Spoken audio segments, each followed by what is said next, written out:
Sketch करी करी एते सारा टंका कमे देबी बोली जानिथिले मु आगुरु स्टार्ट कर देते तमे भाबुथो आज कोन ए वीडियो कुआडे गला तो आज टिके डिफरेंट वीडियो बनैछि कोन पय बोले एबे जो ऑर्डर आसीछि से ऑर्डर जाके फेस शो करिया मना करछन्ती तो सेति पय मते बहुत सारा लोक पचाचन्ती जे तमे गोटे स्केच पय केते कोन चार्ज करते आ ए प्रश्नडा तम मन रे हेलथियो देखो सेमि तो कहि होनी प्राइसटा कोन पय ना गोटे स्केच रो प्राइस तार साइज आ केतरा फेस रहइबो ता ऊपर डिपेंड करे हां एते कहि परिबि कि मोर जो स्टार्टिंग रेंज अछि सेटा होछि 1200 टका आ लास्ट 4000 टका पर्यंत जाउछि तो एठी किछि लोक लागुतो कि मोर प्राइस टा टिक अधिक रहि जाउछि तो तमे एटा देखो मु जोटा सिंगल फेस को 1600 टका चार्ज करे सेटा मार्केट रे 3000 टका 4000 टका चलछि आ जदी भी अधिक लागुछि तो एथि पय काहे ना मते गोटे फेस को बनैया रे 12 रु 14 घंटा लागे तो एथि पय रेट एबे तमे भाबुतो जे मु गोटे मास रे केतरा एमिति कार स्केच बने दोछि तो देखो मु एटा स्टार्ट करथिली 2 मास तळे 14 नवेम्बर 2025 जोटा कि मोर बर्थडे डेट थिला आ ए 2 मास रे मु 25 टारु अधिक स्केच को कंप्लीट कर देछि तो एबे आसे मेन मुद्दा को मु केतना कमै स्केच रु मु केतना कमै जानिया पूर्व वीडियो टा को लाइक आ फॉलो सब्सक्राइब निश्चय कर देबे आ आपण माने कमेंट रो कहो जे आपण माने कोड वीडियो टा देखुचंदी तो मु ए 2 मास रे कमैली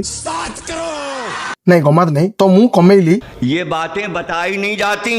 नजर लग जाती है तो मु एते कमैछि जहा द्वारा गोटे मिड रेंज रो भलो स्मार्टफोन किनी हबो रहिली जय जगन्नाथ।